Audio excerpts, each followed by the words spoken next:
pool of Jell-O. And while it may look simple, it's actually a very difficult engineering challenge to pull off. As proof, if you Google Jell-O pool, you will either find bad CGI or a handful of videos of people who tried to do this, but it really didn't work out. So today, we're gonna answer possibly the longest standing question from my childhood: what would it be like to actually belly flop in a pool of Jell-O? But before we do that, I want to talk about what we actually had to go through for the past 6 months to pull this off. The idea of a Jell-O pool has been on my bucket list for over 4 years. In fact, when Kevin from the Backyard Scientists and I made the 25 million Orbeez pool, our first idea was to do a pool of Jell-O. But it's really hard, because if you've ever made Jell-O, you might recall you first have to boil water, then mix in the powder, and then you have to refrigerate it for it to actually get firm. And that's easy enough to do for a small dish, but how do you boil and then refrigerate an entire pool? This seemed like a very worthy engineering challenge. So last year at Thanksgiving, my brother and I came up with a plan, and then in the middle of winter, we started digging a hole in his backyard. Then over the course of 2 months, we set up a bunch of small-scale experiments because we needed to answer questions like how much gelatin powder does it actually take to get to the ideal firmness, and how hot and then cold does the mixture actually need to get for the Jell-O chemical reaction to take place so it will actually get firm. From our experiments, we learned the Jell-O always got firm as long as the mixture got hotter than 160 degrees Fahrenheit. So we decided we could scale this up by using 6 55-gallon drums with a custom propane burner underneath and a spigot we welded to the sides, but more on that later. So now we knew how we were going to heat it up, but how do you refrigerate an entire pool? For that, we teamed up with Mother Nature and just picked the perfect location and time of year. We installed a thermometer, and starting in January, we tracked the temperature in his backyard every night. We needed refrigerator temperatures at night, but not freezer temperatures, because that would freeze the Jell-O, and our experiments showed that totally ruins it. And so after looking at our data plus historical temperature plots, we knew we had about a 3-week sweet spot window towards the end of April to pull this off. Our goal was to have a Jell-O pool party in his backyard that would make even Phineas and Ferb jealous. So the plan was to start 7 days before the party and fill the pool with an average of 10 barrels every day. That would give each layer a chance to get exposed to the cold night air to more efficiently get rid of the heat. And so with that, first thing Saturday, a full week before the party, we got to work.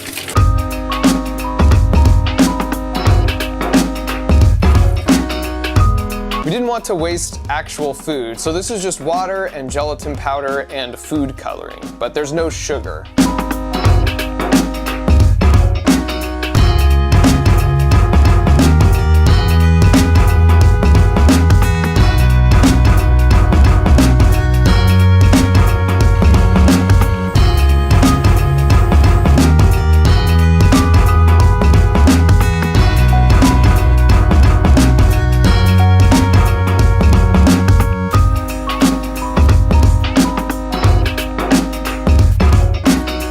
We intentionally placed our barrels much higher than the pool, so when we were ready, we could use the potential energy to move the Jell-O from the barrels to the pool. We had to tackle about 1,000 other issues that came up that I won't bore you with, but day by day and layer by layer, the pool began to fill up. Because the Jell-O went in with so much heat energy we needed to remove before it could get firm, in addition to using the cold night air, my brother's neighbor Nick happened to have a spare swamp cooler in his shop. So we kept that running over the top of the pool pretty much the whole week. This gave us convection cooling. It's the equivalent of rolling down a car window for the pool, or like when you blow on the top of a hot cup of soup. This constantly replaces the boundary layer of air right at the surface with fresh cold air that will suck out the heat more efficiently. And so as we put in the final batch Friday night, with ominous weather threatening to ruin the whole effort, at this point, we had done all we could. We were exhausted after a week, and I wasn't feeling super confident because my specialty is more with mechanical things, and this project was more about chemistry and thermodynamics. And I didn't want that lame jelly boff stuff people try and pass off as Jell-O. And so even if it didn't last long in the sun, I wanted to at least have the experience of seeing even a single belly flop on a smooth pool of actual Jell-O. If this was going to be a total failure, it wouldn't be from lack of effort. And so we woke up Saturday morning with a forecast for a warm, sunny day, and we pulled off the tarp to find a pool filled with actual freaking Jell-O.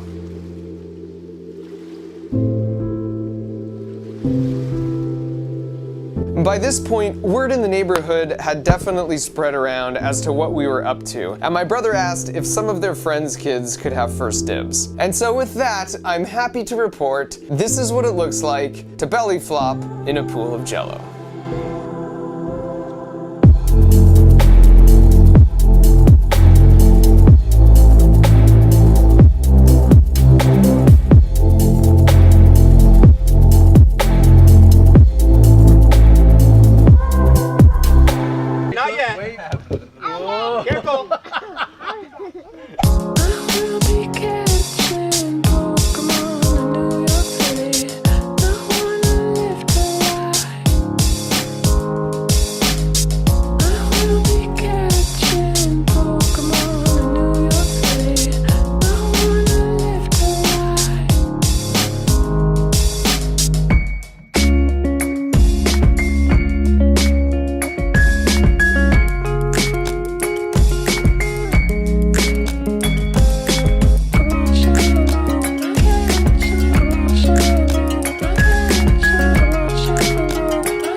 first got it myself, it was closer to the middle of the day, and one of the things we discovered was that direct sunlight over time had the effect of undoing some of the solidness of the lower layers.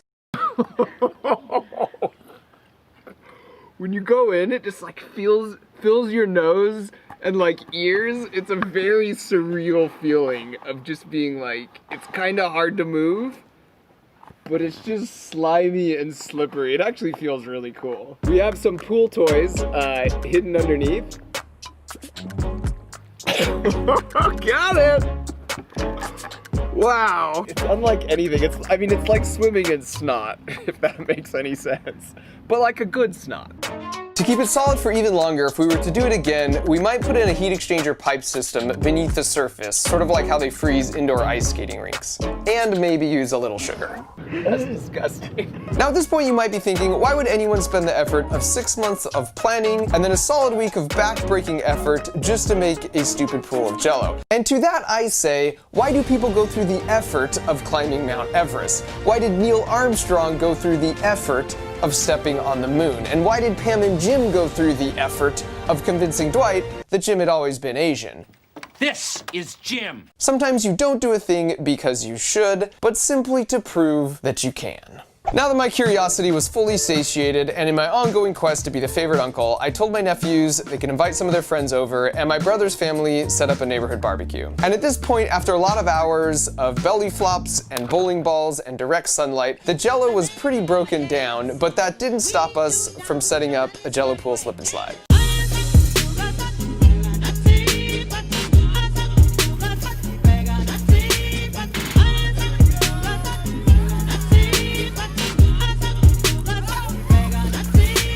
And I loved their sense of adventure, but it was a bit of an uncle fail moment because apparently none of them have ever used a slip and slide.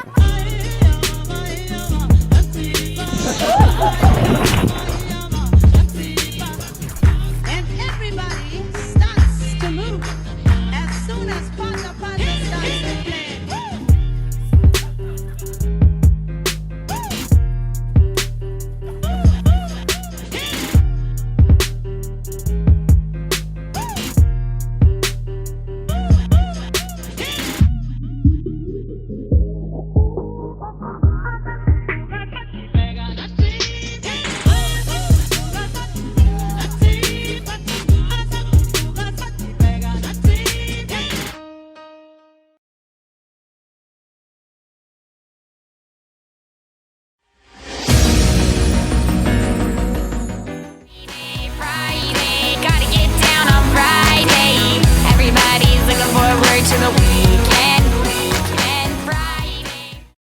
Join Noontimes for Guess the Object 80s edition Noontime. It's on January 21st from 1:30 to 2:30 p.m. and the link will be posted in the Spirit Google Classroom. Wear your 80s day outfit and come guess the object with Noontimes. Rock those scrunchies, neon colors, big hair, mullets, whatever you've got. Show your spirit on 80s Day, January 21st. Happy birthday, happy birthday. Happy birthday, happy birthday. It's funny to think about because now we know his name so well. But at one time, he was just a kid. Like maybe you're a kid watching this. Well, he was a kid too. Well, maybe you're a grown-up. That's okay too.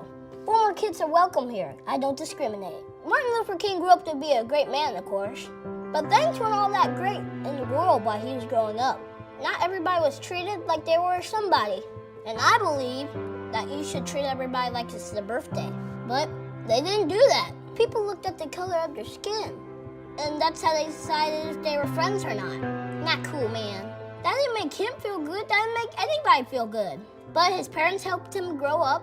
He went to church. He learned about love. He grew up to be a minister to help a lot of people. He did all sorts of cool stuff. He helped a lot of people learn about love too. But still, he looked around and said, things should be better. He wanted to change things, so he did stuff. He decided, instead of spreading the hate, he would spread the love. He wanted to bring people together. Where people were hurting, he stepped in to help. He marched with them. He walked with them. He walked arm in arm with everyone. And sometimes it didn't go well, but he kept going. Sometimes he ended up in prison, but he kept going. Some people didn't like him, but he kept going. Some days were hard, but he kept going. Love does that, it just keeps going, even when things are dark. And, well, I don't like this part of the story, but things did get pretty dark. Someone who didn't agree with him shot him. He died in April 1968. Now keep pressing it. Why are you telling us this sad story? Come on. I know. I'm sorry, but it happened. I don't like that happened. Now I gotta tell you something. When things aren't awesome, it can be tough. And things won't always be awesome, but your response can be. Martin Luther King's response? It was awesome. Today I just wanted us to think about this. Isn't it cool that we can change things? Like any of us, anybody. He dreamed and he changed things. And he dreamed and he kept sharing his dreams. They became not just his dream, a lot of people's dream. Like this one. I have a dream that little black boys and black girls will join hands with white boys and white girls and become sisters and brothers. That's a pretty good dream. Let's dream like that. That could change things.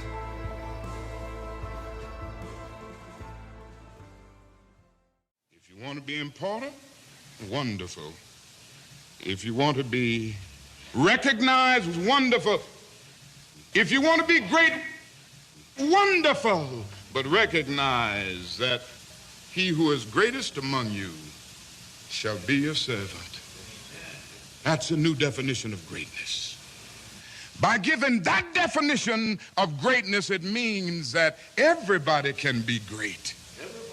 Because everybody can serve.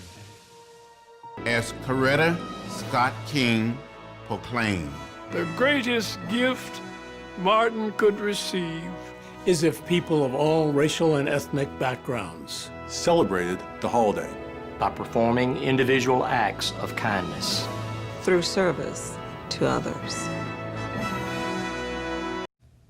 We invite you to join ASB as we honor Dr. Martin Luther King's legacy by spending our time on Monday serving others.